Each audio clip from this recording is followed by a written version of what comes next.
Welcome to the Nebraska Department of Education's Verification Report Training. This training will cover the basics of the verification report, including how to access the report in the CNP system.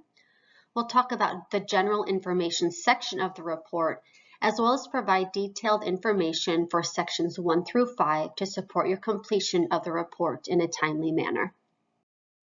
Every year, the Nebraska Department of Education, as the state agency responsible for administering the USDA's National School Lunch and Breakfast programs, is required to submit to the National Office the FNS 742 Verification Collection Report. We need schools' help in aggregating this information. Schools are responsible for completing their own individual verification report in the CNP system. There are a couple of types of schools that are required to complete the report, and a few other participants of the National School Lunch and Breakfast program that are not.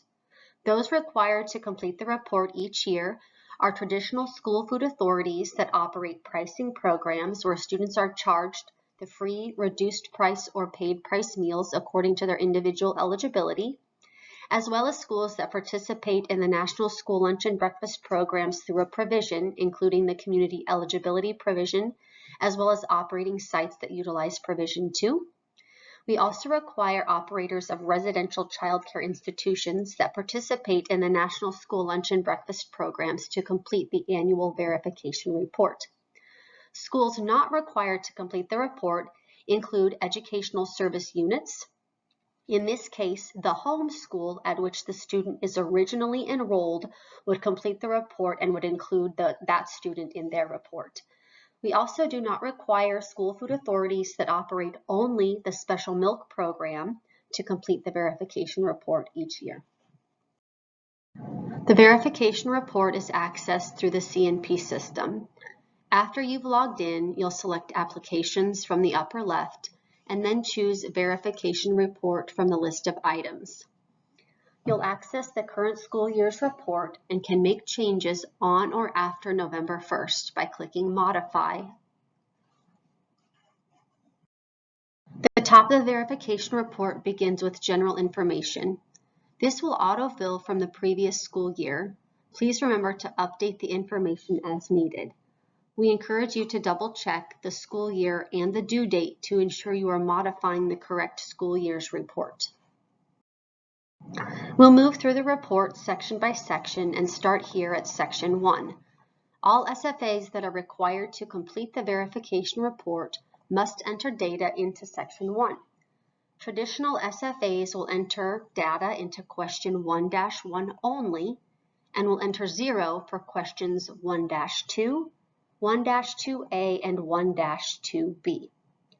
SFAs that are RCCIs or residential child care institutions will complete questions 1-2, 1-2A, and 1-2B. Residential child care institutions should answer 0 for question 1-1.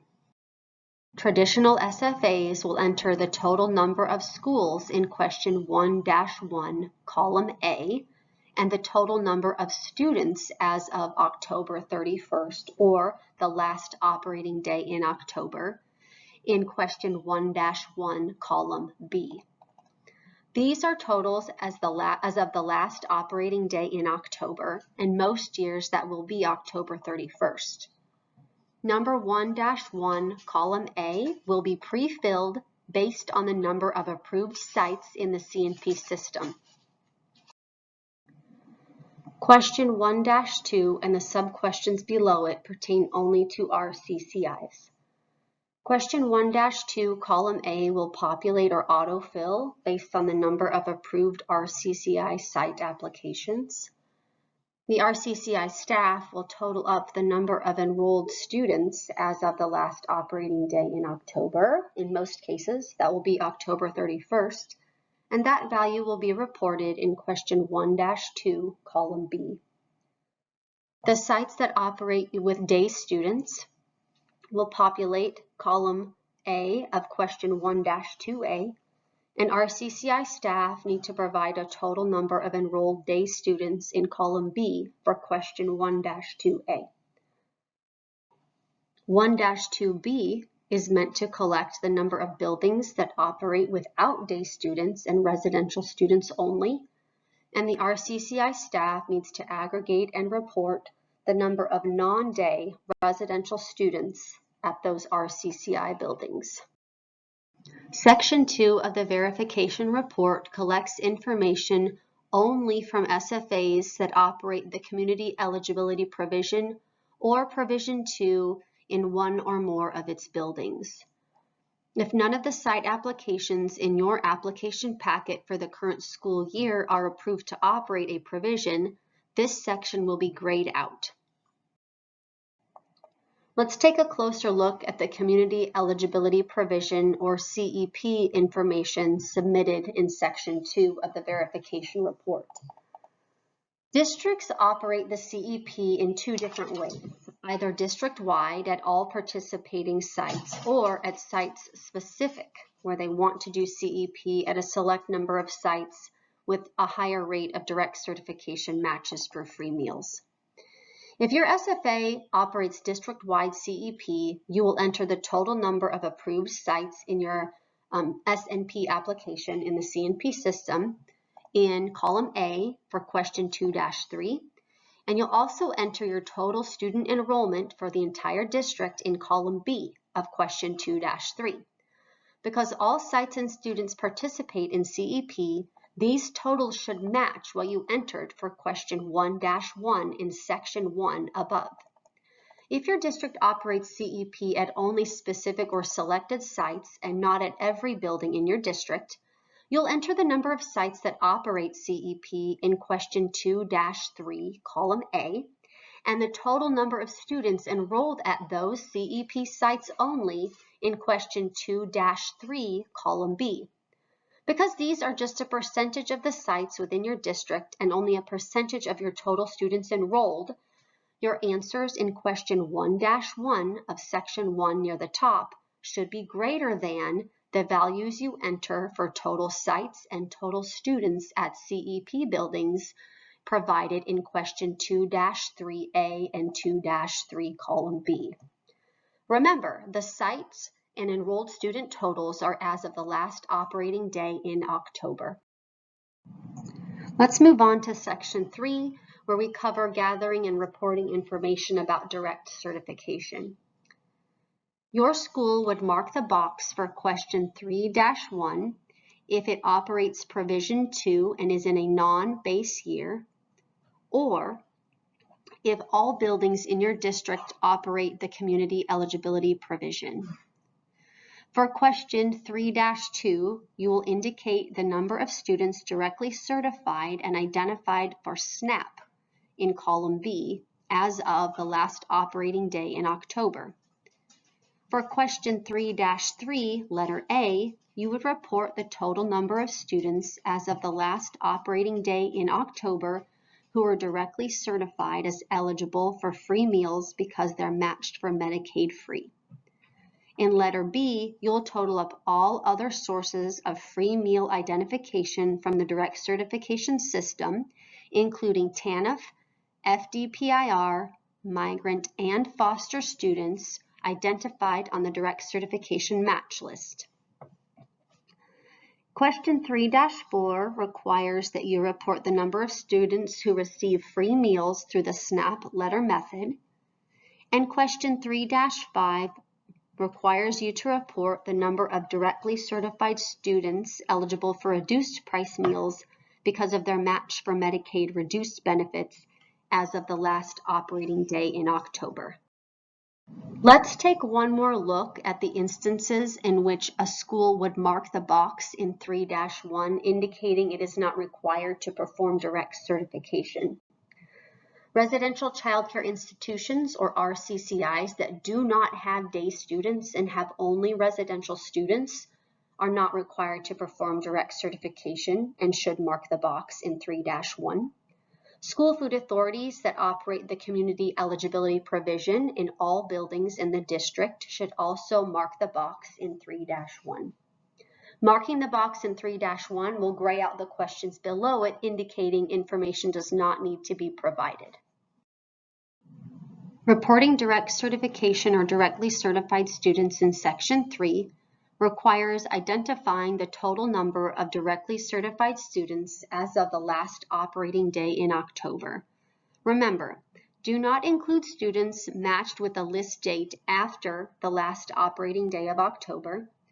Make sure you remove any duplicate students and students who may not still be enrolled in your school district as of the last operating day in October.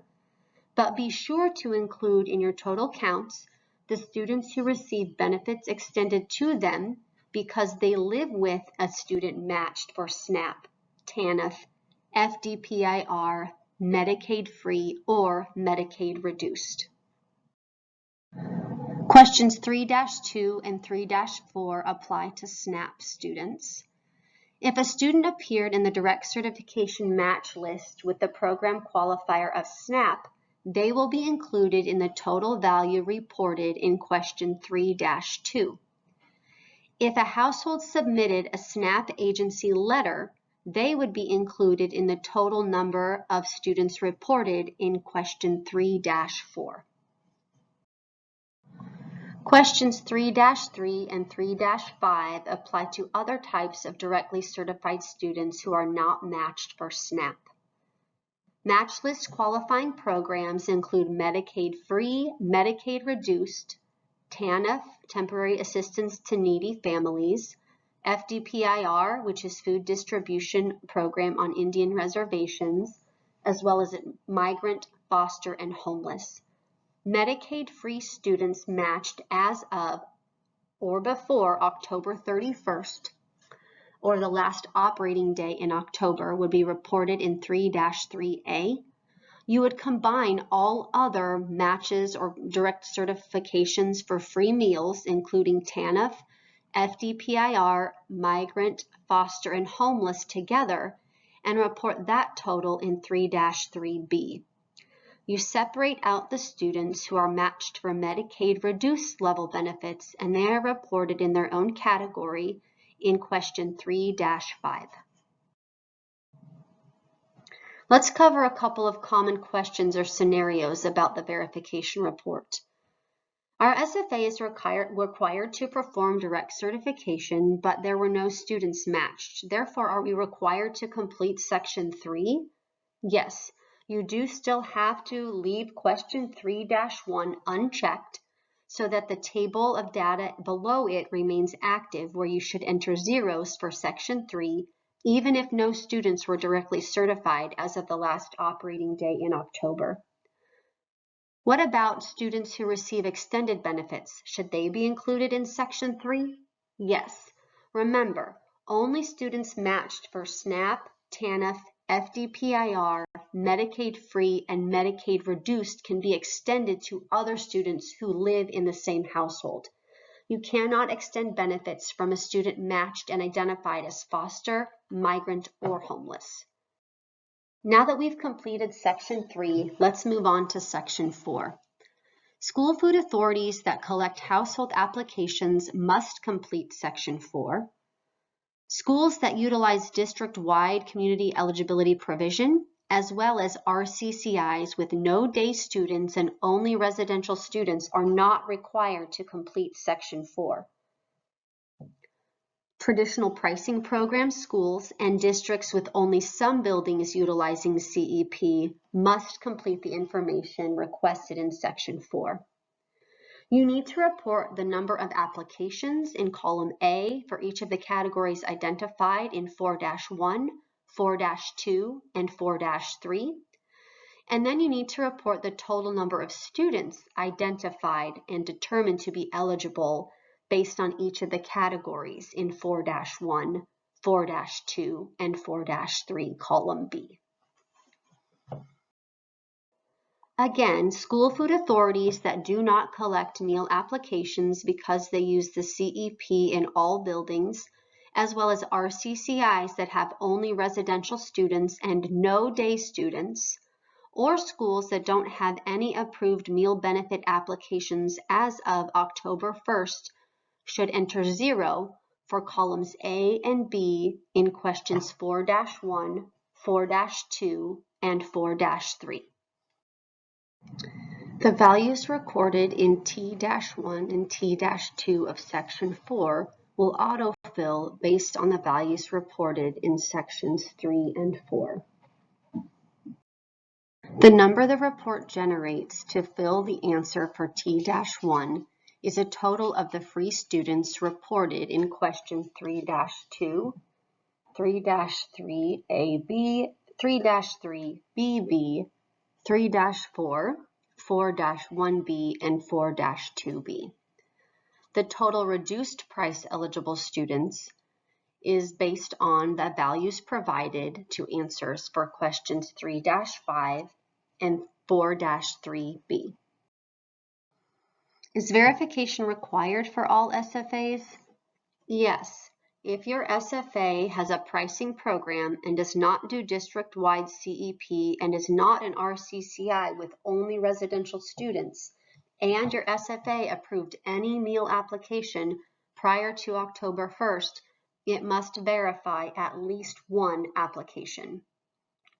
Do I need to report applications that exceed the income guidelines and qualify for meals in the paid price category? No. Only applications approved for free or reduced price meal benefits need to be reported on the verification report. And what if a directly certified household also submits a meal application?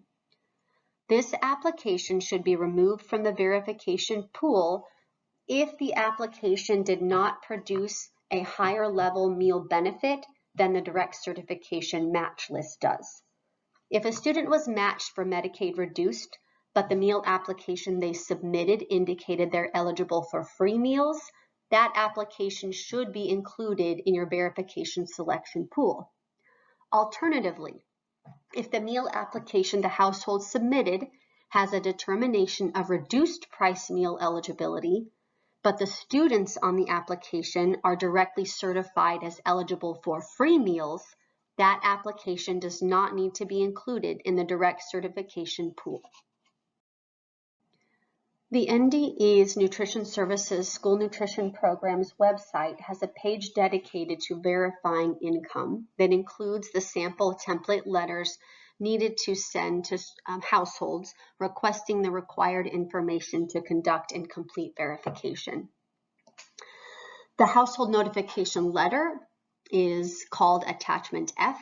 It identifies what needs to be provided and the date by when it must be provided to the school. There are a variety of acceptable sources of income verification documentation, including written evidence like pay stubs that must include the name of the household member, the income and the frequency of which the income is received, as well as the date that the income was received. Written evidence award letters can include an official letter or notice from an agency, like a notice of eligibility for SNAP, as well as a copy of the identification card that includes an expiration date for the program. For applications approved with a report of no income on them, the SFA must request in writing an explanation from the household about how their living expenses are paid.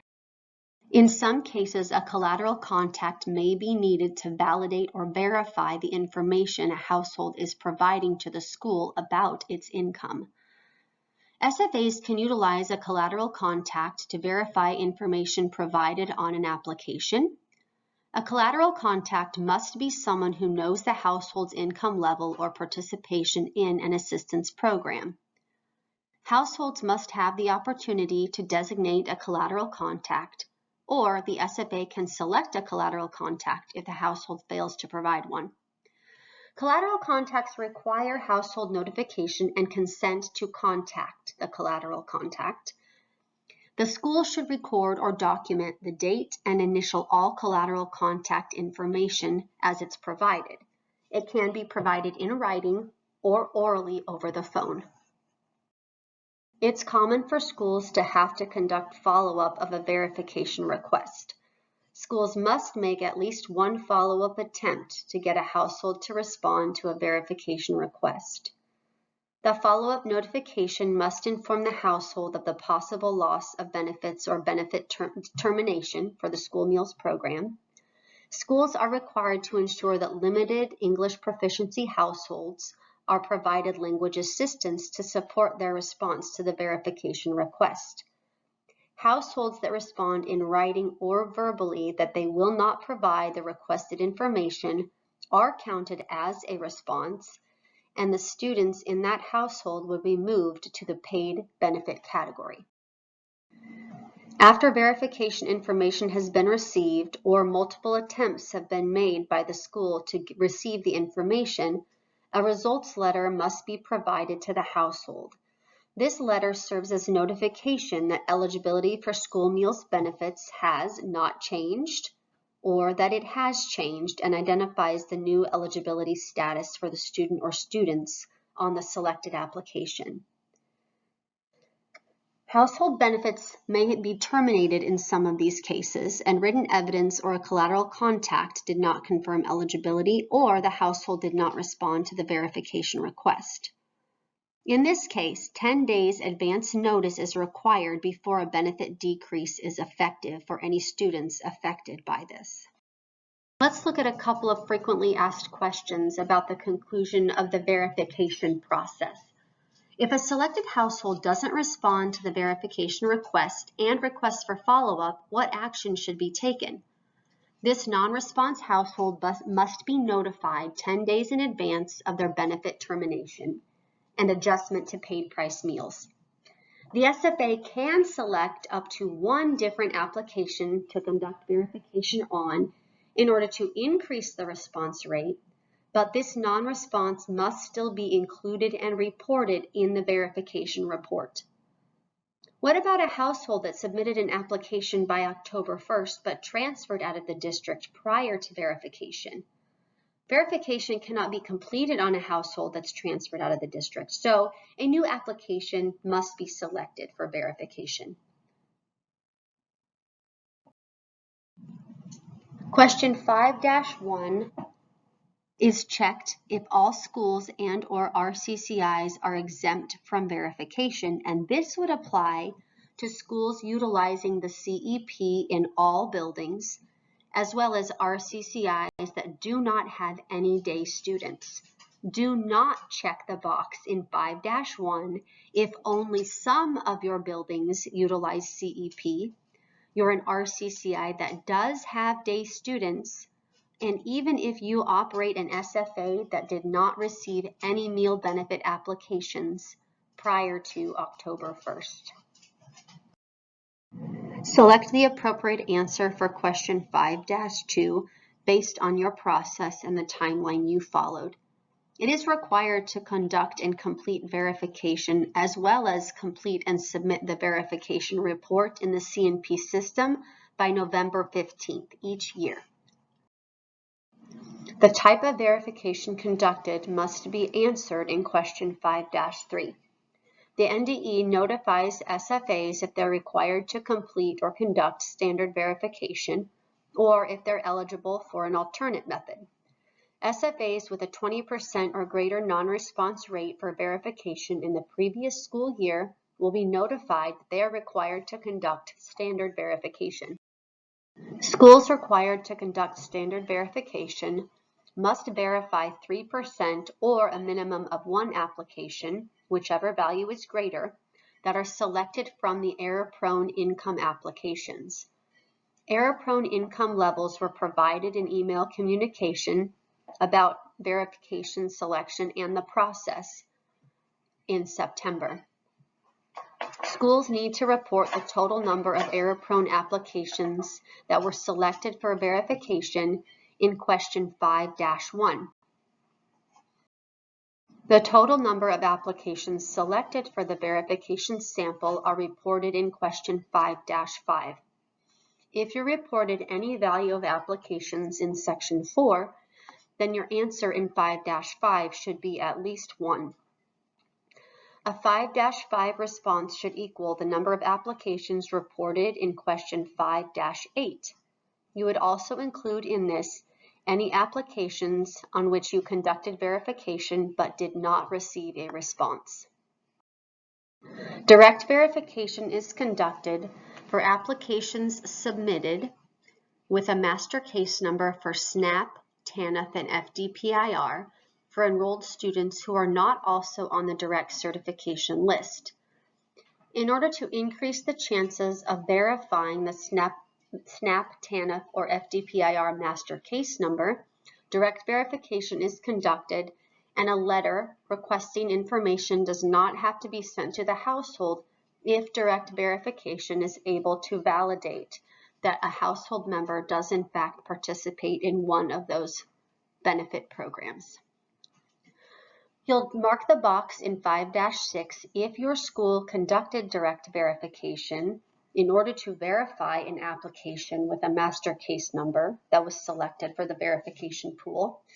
And then you'll report in 5-7 the number of applications on which direct verification was utilized, as well as the number of students reported in that application who received and retained their free meal eligibility based on direct verification.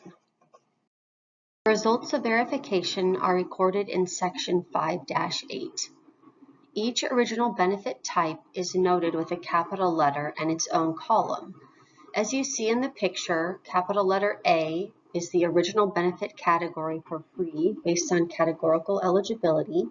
The middle column with capital letter B is the original benefit determination of free based on household income and size. And the original benefit for reduced price based on household size and income is the far right-hand column with capital letter C. You'll record the number of applications as well as the number of students in rows 1, 2, 3, or 4 based on the results of your verification efforts. As noted in the previous slide, there are 3 columns, each indicating the original benefit category or determination made on the applications you selected for verification. If the application was approved for free based on submission of a master case number, you'll report the results of verification in column A. The application was approved for free meals based on household size and income. The results of verification will be reported in column B. And applications that were approved for reduced price meals based on household size and income are reported in column C. There are 4 rows used for reporting the results of verification. If the household responded and their meal benefit category did not change, that is reported in row 1, noted as responded and no change. If the household responded but the benefits did change to reduced or free, that would be reported in row 2, indicated with responded and changed to reduced price or free. If the household responded and the benefits changed to paid price meals, that will be reported in row 3, named responded, changed to paid. And if the household did not respond by not providing verification of income and not letting the school know they planned to not provide any information, then the benefits were terminated, and that is reported in row 4, called not responded and changed to paid. Let's look at an example of how to report the results of conducting verification for an application containing 3 students where the determination was that they're eligible for free meals based on household size and household income. The household responded to you by providing pay stubs to verify their income information, and this income exceeded the originally reported income on the determination for free meals in the original application. The income reported during verification indicates the household size and income makes the students eligible for reduced price meals. Because the application was originally determined as eligible for free meals, we are reporting this information in the middle column with capital letter B, free-income. The results of verification will be recorded in row 2, where the household responded and their benefits were changed from free to reduced price. You'll see in the example here, the pink shaded box shows that there was 1 application subject to verification for this example, and that one application included 3 students.